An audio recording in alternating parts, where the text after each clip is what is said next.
Okay. What an amazing day. Cafe Talk with Smoove Selling. But I'm not by myself, of course.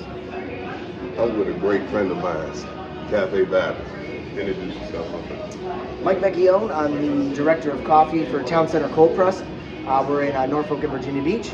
So I do all the beverage production, coffee roasting, kegging, cold brew, teas, you name it. A minute. He's eating. Tell him what you're eating. They have the most amazing oatmeal. Don't worry, be happy. Turkish delight. This is good, the matcha morning. The matcha morning, yep. Matcha morning, ooh. I've been telling guys about... and our matcha is top-notch. Top-notch matcha. Yeah? Yeah, I get it from New York.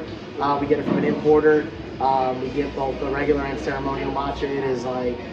It's the real deal. We don't use we're not getting that instant crap, that canned crap. And I try to tell people about the ingredients and it's the real deal. And I'm definitely an advocate for health. I try to tell people make sure to eat healthy, and I try to let them know about certain spots they can go to. They may have not known had certain options that they can eat. Yeah. But I love oatmeal. I wake up in the morning thinking about this oatmeal. I really do. So I'm just being totally honest with you guys. I like it. But it gives me good energy. I work a lot. I'm on the run. I'm on the go a lot, as well as my friend. He got a lot of interests going on. He's been doing a lot. I learn a lot. Like I said, I like to talk to people I can learn from. And I let him share with you guys all of the many things that he's been involved with, including I learned about the coffee beans. He's a roaster. The beans, there's so much to learn about. I can't get it all in this session. World. Yeah, it's a whole different world, a whole nother episode, a whole nother session. But he's been into, don't you have a cigar bar? Or yeah, been in the cigar business? So I used to actually, literally right across the street, I had a cigar and coffee shop. And it was like French press coffee, we did like pour overs, and we did like a cigar lounge. It's actually funny,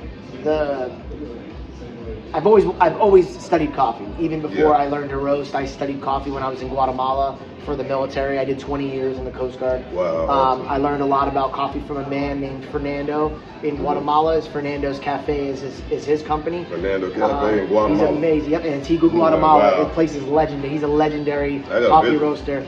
And ended up linking up with him through some, I would say the universe kind of pulled us together.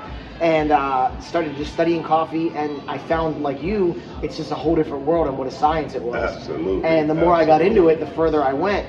So when I got out of the military, I decided to open up a cigar and coffee shop. I linked up with a coffee company out of Missouri to supply me, my coffee. And then he was very impressed with the knowledge that I had that I had gained in Guatemala. And when he actually moved to Chesapeake, and he said, I'm going to open up a coffee roastery.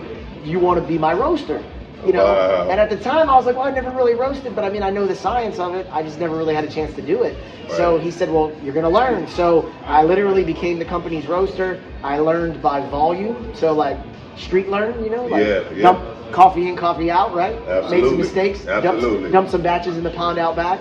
That's what I'm doing myself now. That's what I'm doing myself now with this podcast. But it was, you figure it out as you go, right? Absolutely, man. So I learned a lot. We did a lot of volume. We grew very fast.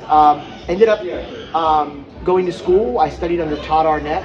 Amazing man. I went to Oregon, worked with some roasters out there, and with the Civets company, which is an air roasting company. So there's two types of roasting. You have what you see behind us is a Probat 12 kilogram drum roaster. So it's a beautiful machine, absolutely. Probably, if not the nicest roaster in Hampton Roads. But it does what they call drum roasting, which is conduction convection. Then you have air roasters, which Michael Civets invented back in the day, and that's primarily convection. Okay. So I started in convection, then I switched over to this, which is nice because I actually have both schools of training. Yeah. After I worked with Todd Arnett, I ended up deciding to leave my company. I put in resume on Indeed, and within a couple days, I got lucky. Cold Press was looking for a roaster. So awesome, man. So they said, hey, you want to come in? And when I came in and talked to them, it was instant connection. The owners are incredible. I ended up having a lot of experience in logistics and growing a roastery, which I had done with my company. My company got to the point where we were doing 9,000 pounds of coffee a month. So That's amazing. it was big. That's big. So when I came here, they were poised at this moment to just explode. They had 4 locations. They were getting ready to franchise, which we have franchised. I've been to all of them. Since now. The new one's opening up in the Hilton, April 1st. Oh, yeah? Right at the main. Oh, man. So we have the That's new awesome. opening there. So, The one on General Booth is one. yep, General Booth, Red Mill. The one in Pembroke area town Well, center. the original town center, yeah, the original OG. town center. And then you have Collie. And Golly, my favorite. Yep. That's The little one. Yeah, the little one. Yeah, I used to Power, go there years ago. little store, the powerhouse store. Yeah, absolutely. A lot of Yeah. volume out of that. Yeah, store, yeah. For how small it is. Yeah, beautiful artsy spot. I love it. And a lot of people go there. This is one of my favorites right here. Pusha T goes there. Oh yeah? Oh, Yeah. dope, man. He Shout hangs out out to Pusha there. T, man. Yeah. That's So, dope, man. It's a cool vibe, and like what I liked about the company for me was that they basically said, basically here's our coffee program, do what you do, and they just turned the keys over to me and let me just run it. Wow. And we've grown it quite a bit, and I've gotten to meet amazing people like you. We roast. You can't really see the whole thing, but you show them the store. The store's wide open. I mean, we're out in the middle of the Yeah, I'm store. gonna get some footage. So when I'm roasting, everybody can see me. People watch. They talk to me. You smell They it. smell it. Yep, absolutely. You smell it a block away. I know some people that don't drink coffee, but they tell me they like the smell The of smell it. of it. Yeah, The absolutely. roasted beans, like growing up. Yep. That's kind of how I got my love for coffee. Sorry about the blender. We got. Yeah, she's, no worries. She's doing blended drinks, so. They used to this with my episodes. They know you can hear the blender, you can hear all of that, man. We in the cafe, so I grew up loving the smell of it. My foster mother, Rose May, rest in peace. She used to drink coffee, and I just love the smell of it. And so I go take me a sip. So when you come past here, it might remind you of something. Just the beans, man, got a magical smell. So definitely come past, man. Even if you just want a bite to eat, some good oatmeal. They got so many vegan options, so many health conscious. Anybody that's a conscious eater, they have great health choices. We do juice cleanses. Juice cleanses. And we also do teas. So we started bottling our tea beverages recently. I made some iced teas. Oh yeah. The Summer coming. Springtime coming. Exactly. So we do the Uncle Mike's tea line. They named that. That's Uncle Mike was my nickname in the military. Okay. They call Uncle Mike's elixirs. So we got the apple, and then we got the peach. So it's a ginger peach tea. It's amazing. Ginger peach tea. Yeah. I'm gonna try that. We'll taste some before you finish. Okay, so you have We have, the tea, but you also got your own coffee brand as well. I do. So so we do here at Cold Press. We also do what they call white labeling, which you're going to be a part of. Absolutely. So white labeling is when you make coffee, like a roaster like me would make a coffee for another company, and they put their label on it. Cafe Vibe. Yep. So we have a Cafe Vibe, and that's actually originally how we met. So Yeah, absolutely. you came in to talk about doing your own coffee, and then you blessed me with your incredible music that you shared Thank with me. you so much, So man. I I greatly appreciate that. appreciate that, man. Dope. Super talented. Thank you, man. And Thank you. I've been sharing it nonstop since. Man, I greatly appreciate that. That's the man. best thing you can do when someone shares their music with you. Man. Share it with your friends. It's like you can't say thank you enough because it's like everybody worked hard for someone to appreciate their art, man. And I put a lot of thought into the song, and I was sincere with it. I love cafes, as you can see. Yeah. I talked to you all day about coffee, and this guy, when I first met him, it was had like a coupling party. Is that what it called? It's what we call QC or quality control. It's basically cupping, where we're testing the batches from the night before or the day before, and we're looking for inconsistencies in the roast batches. So it's almost like people go to a wine tasting and you get the little cups and the spoons. you're just having the time of your life, sipping all type of wines. That's kind of how I was in here. I'm just being honest. Yeah. I had all type of coffee, man, just sipping. I'm gonna give you guys a tour too, because I was looking in the beans and the barrels, so many different beans from different parts of the country, different other countries. Oh yeah, pretty much. We do the white label. My white label is Mortem Labs, and I basically when I came in, I had ideas for branding and stuff, and I wanted to do my own brand. So essentially, I roast my coffee here, and I put my label on it and sell it online. We do that for other companies as well. When you walked in, I was bagging up an order for another company. Right. We also make coffee for other coffee shops. So not every coffee shop roasts, and that's okay, right? Because it goes by volume. If you're not selling enough to roast your own, you buy from a roaster. So we do provide for other cafes in the area. And then on top of that, we do, like wholesale. Like there's a trade show coming up. They want a cold brew, so they're getting kegs of cold brew from us. So we also do that. I have breweries that serve our cold brew. So we actually keg it and send it to them, and they can serve it for people that maybe want a coffee instead of a beer. So you keg the cold brew. Yep. Cold. Actually, Berwin's in the back right now doing that. That's why he's not out here. He's out there kegging. So. He's incorporated. He's So working, man. It's He's a lot, tying man. it in Oh, together, yeah. man. Matter of fact, I was telling him, man, like, I'm not really tired, but I'm working, you know. I'm doing a lot, so I try to make sure I eat things that can put the proper nutrition and vitamins back into me, energy. Yep. Because I go in coffee, definitely is one of my energy. Of course. Everybody. That's my turn off. So, but, man, this is really awesome. I'm going to have my coffee coming soon. Like I say, Have you picked what you're gonna go with? Do you know? Or are we still working on it? we're still working on it because I just want a unique, I got a couple distinctive bean. I got blend ideas for you. So I like to do what I call less is more, right? So I don't carry 50 different coffees from different countries because I found that a lot of coffee does the same thing from different countries. So I like to take the best of the best. We use all grade 1. We use all top quality, the best coffee that we can get from our importer. We use Royal in New York. In my mind, they're just the greatest importer in this area. They are all about sustainability. Yep, Royal Coffee in New York. They're an importer, so basically they're like a stock trader. They, beans are a commodity. They buy and sell the coffee, right? Just like stocks. I'm constantly watching the market because obviously I have to contract beans and I have to think a year out, right? Because crops and. So there's an art to that too. Bean buying is not, you don't just call up and just send me this. I got to think ahead. What beans do they have? How many bags do they have left? How many am I going to use? And that's how I contract it out. But we do, starting in Central America, we do Guatemala, which is where my love for coffee was born. Yeah. So I will always have a Guatemalan bean. I carry from a region called Atitlan, which is a volcanic lake. It's a beautiful region. So we have that. We have South America, we do Brazil and Colombia. You got to have Brazil. I got a friend of mine from that because shout out to Jamie Cost. We did an episode on from Colombia, been adopted in Colombia. Oh wow! Coming to America, he was adopted at 12 years old. Yeah. And he's 38 years old now. Very, very, very great guy. We're gonna do some business and find a line for kind of a joint venture for me. Yeah. The Colombian bean, and that's our brands together. Yeah. And, we're going to do a documentary as well because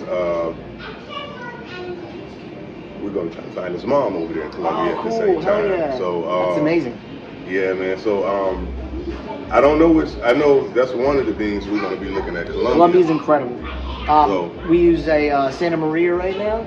Okay. So we change. It's all the same region, same farm that we use. Okay. Santa Maria, we switch to Aceveda. There's some different beans that we use, but one of the bags is up there. But anyway, it's we got the bags up there. Look at it. It's a great region. We also, of course, Brazil. Right now we use a Machado from Brazil. Brazil is the most imported bean to the United States. I love Brazilian because I'm a very funny coffee drinker, y'all. Because I actually visit different places, and I have my Pacific time. I drink the Pacific type of coffee. But the Brazilian bean, when I'm really down, it's like what really kind of lifts me up. Well, so every bean's not created equal, right? And every region's not created equal. So there's a lot of different families of coffee beans. There's more families of coffee beans or trees than there are wine. Wow. So Can you repeat that one more time, please? Yeah, so there's more families, like the family of coffee trees. So you have Bourbon, and you have all these different types, geisha, all these different names of coffee. Those are different plants. There's more varieties of that than there are for wine. And there's a lot of wine. I'll show you the family. I'll show you a picture of the family tree. You could even post it in the video if you want. Absolutely. It's extremely big. So that being said, if you grow a geisha in Colombia or you grow a geisha in Laos or Vietnam, it's going to taste different because the soil's different, climate's different, right? The rainfall, everything, and all that stuff plays into effect of the taste of the coffee bean.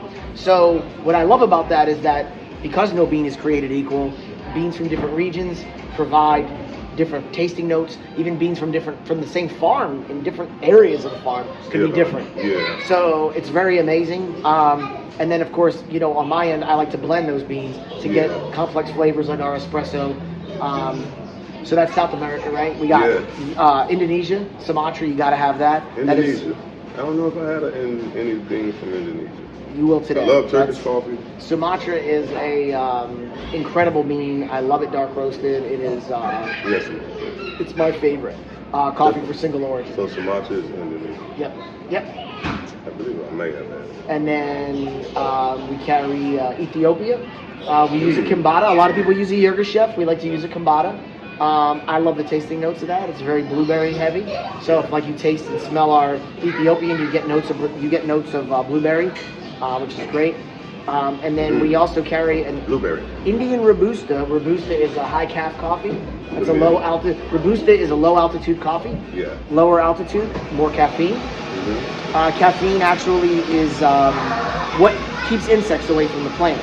So higher altitudes, you don't need as much caffeine, right, to protect the plant. Like grown in Arabica. Arabica is grown in countries like. Every country that grows coffee grows Arabica, pretty much. Okay. Robusta is just grown at sea level. Right. So the reason it's cheaper, well, number one, some people will say it doesn't taste as good. I will beg to differ on that, but depends what you like. It is easier to get because it's at a low altitude. Yeah. So getting coffee down out of the mountains costs more money because you got to get, whether it's trucks or donkeys or whatever, to get these loads of coffee down from a mile plus elevation. I'm going to get it. Get my own bag. That's right. Carry it down the mountain. Right down the mountain. and then so anyway, that's kind of like the gist of that. We carry that. That's how we do our high calf coffee. Okay. And then we always carry a specialized bean. Right now we carry an amazing bean from the Congo. It's called Haraka. I gotta try that. Yep, I haven't roasted it yet. Oh. We just picked it up in New York. It's 2 bags right there stacked up. Okay. So you'll like this. What we do, it's a great story. I just love to hang with this guy. So there's a company called Mighty Peace, right? Jim is amazing up in New York. He's from the Congo. And what he does, man. so with the Congo, obviously a lot of wars, a lot of civil wars. Right. The Congo coffee is beautiful. It's one of the best beans I've ever had in my life. I've roasted it. I've worked with him before at my old company. It is phenomenal coffee. Wow. A lot of times what happens is their coffee gets smuggled into Rwanda and sold as Rwandan coffee. This is the Indonesian bean. It's a larger bean. That's the bean I have to taste. This one is amazing. So here, give this a smell here. I know you're filming, but wow. Yeah, that's super rich. Yes. That one is personally, like I said, single origin, my favorite. This is my love though, my Guatemalan Atitlan. So this is a lighter medium. You can see the color difference. Oh yeah, definitely. Y'all see that? And this one is got notes of stone fruit, as they say. So it's like a peach, brown sugar. Another beautiful bean.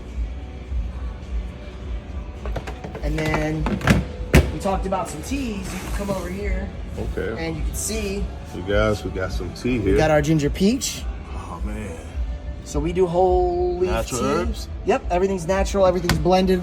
Our blender does everything so that we order from, so it's not any instant, there's no powder or anything like that. This is our apple cider rooibos tea. This is what we use for the Uncle Mike's apple elixir. Oh, it literally smells like apple pie.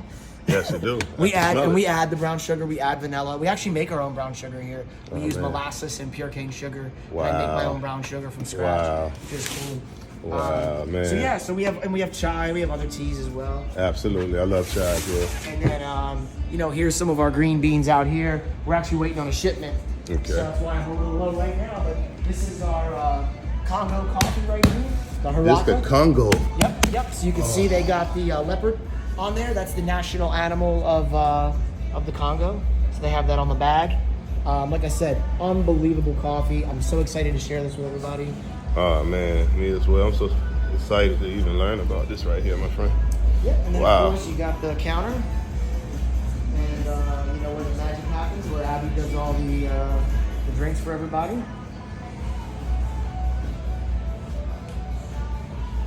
That's where the magic happens. And actually, I wanted to show you, this is going to be the label for the Congo coffee. So, Oh man, that's awesome. beautiful, right? With the Congo flag in the background. Got to have my bag. So, Definitely support him, my friend. And man, there we go, my man. There you guys go. There it is.